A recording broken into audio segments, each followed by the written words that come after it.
Hi everyone, my name is Eric and I'm right here on my headquarter page for my Ride for Roswell account.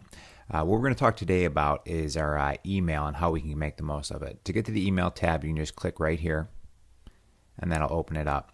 I just want to go over briefly some different things that you can do with your email. One thing you can do is you can actually send out a manual message and you go one by one to different email addresses. So hypothetically, if I wanted to write one to my dad, I could say, "Hi Dad," and then we'll say his email is dad@dad.com. Believe it or not, that's not his email. And I can write one to my brother. "Hey bro," and then bro@bro.com. You get the idea. So this way you can kind of write in a different greeting for each person with accordance to their email. Another thing as we go down, though, I want to show you is there's different templates. So in the templates, you'll see 5 different options. There's donor reminder, donor solicitation, team captain, join my team email, a thank you email, and a blank email. The top 4 are pretty self-explanatory. You can click on them and see what comes up for the body and subject. But I want to show you the blank email because you might find this one interesting. So you go to blank. Of course, it turns everything blank on you. So if you wanted to come up with your own email template that you want to use for everybody, but kind of put it in your own words so you can personalize it and, they'll know it's coming from you that way. So that way I can be, let's say we just want to make the subject, "Hi all,"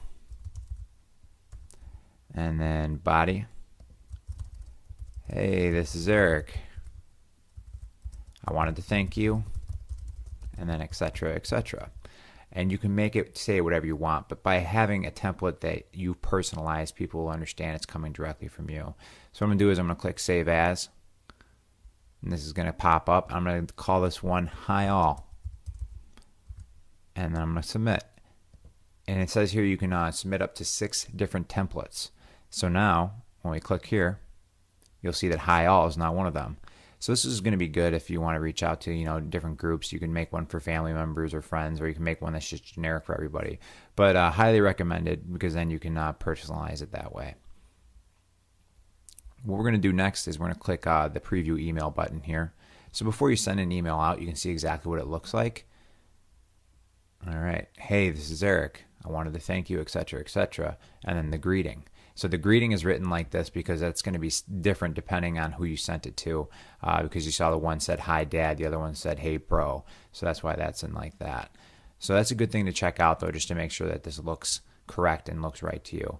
And then right here, follow this link to visit my personal web page, so that'll send them back to your web page, so you don't have to include that in the email if you don't want to.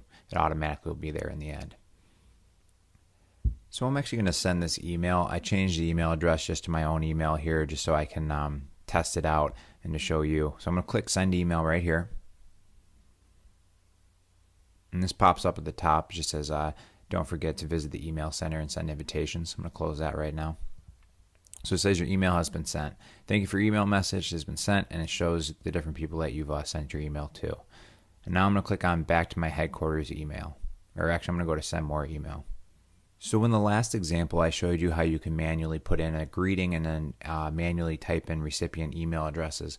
What I want to show you now is this feature here. It says Address Book Import, and I'm going to click on that right here. So what pops up here is if you have a Gmail account or say Hotmail, Yahoo, or even different email addresses separated in a Excel file, you can upload them. If you have any questions beyond what I cover here, always note that there's an Import Wizard Help button right over here that can always answer a lot of questions. So let's get to it, and I'm going to show you how I can use my Gmail account and upload all my contacts. So what I'm going to do is I'm going to click next to the Gmail icon here since I have a Gmail account.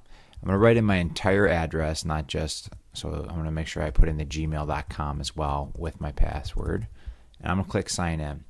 Now, something you should note is there's nothing that shows up telling you that it's loading, but depending on how many contacts you have within your Gmail, this will take you a little bit just to load all your contacts, but it is thinking, so you don't have to sit there and hit the button a couple times, just let it think.